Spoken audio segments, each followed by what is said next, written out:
Ganito lang kasimple kung paano naman kami magluto ng chicken asado. Kahit sino nga, kaya-kaya to. Unang gagawin dito, timplahan mo na yung manok. Buong sariwang manok nga pala ang gagamitin ko dito. Nahugasan na to at napatiktikan. Sangka pa ng 2 kutsara ng toyo. Timplahan din ito ng 2 kutsara ng kalamansi juice. Pagkalagay nga ng mga rekado, imasamasahin na to sa manok, halu-haluin, at hayaan na itong maibabad ng at least 1 oras. Yan, matapos itong maibabad sa mga rekado ng 1 oras, salain na to sa strainer para naman mapatiktikan itong mabuti. Nang sa gayon, hindi magtalsikan ng mantika mamaya pag bahagyan natin itong ipipirito. At ito namang pinagbabaran, itabi lang muna. Sunod ng gawin dito, prituhin lang bahagya ang manok. Gamit dito yung medium high setting lang ng apoy. At dahil nga sa palalabasin yung mantika sa balat ng manok, kaya konting mantika lang yung kailangan dito. Siguraduhin lang na bago ito ipirito bahagya, napatiktikan na itong mabuti. Para naman siguradong ligtas tayo sa mga nagtatalsikang mantika. Yan. Patuloy lang itong ipirito bahagya hanggang sa tuluyan na mapagmantika ang balat ng manok. O kaya naman ay hanggang sa ganito ng itsura ng pagkakaluto ng manok. Para sa mas masarap na pagkakaluto, maglalagay ako dito ng 2 kutsara ng butter. Agad nang isunod yung bawang. 1 buong ulo nga pala ito ng bawang. Patuloy lang itong igigisa.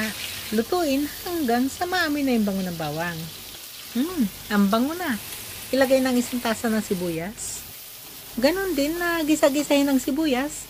Lutuin hanggang sa mapalabas na rin yung bango nito. Sunod nang ilagay yung pulang sili at siling labuyo. Lutuin ito ng mga nasa 1 minuto o kaya naman ay hanggang sa napalabas na yung amoy ng mga sili. Yan no, amoy na yung mga sili. Ilagay na 1 tasa ng kamatis.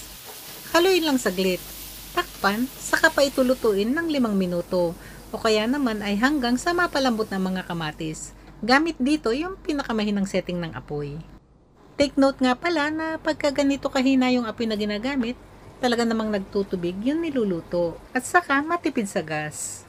Matapos nga ang 5 minuto, yan na malambot na yung mga kamatis at makikita na nagtubig na nga ito. Lagyan na ng 2 kutsara ng tomato paste. Halu-haluin lang itong mabuti hanggang sa matunaw, saka pa ito lutuin ng mga nasa 1 minuto para mas mapalabas yung lasa.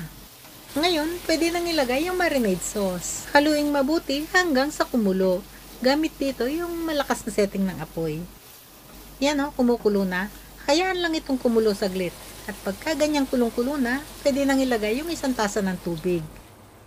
Haluin saglit, takpan hanggang sa kumulo.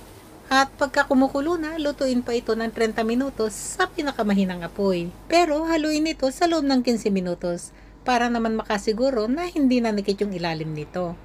At pagkatapos nga ng 30 minutos, haluin saglit para naman makasigurong hindi nga nanikit yung ilalim. I-check na yung manok kung malambot na.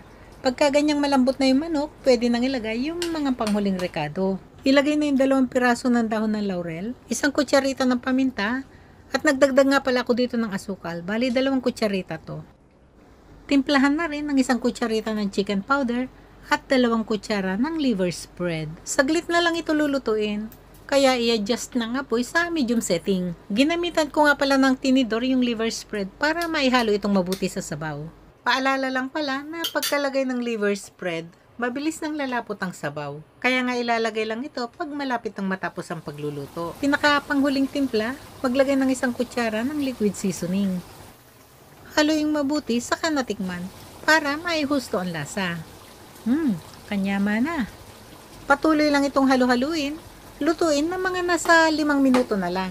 O kaya naman ay hanggang sa makitang humihiwalay na yung mantika sa sabaw. Hindi na rin ito tatakpan. Yan na malapot na yung sabaw. At makikita na umibabaw na rin yung mantika nito. Amoy pa lang ang bango. Naku, kung maamoy nyo lang, nakakagutom talaga.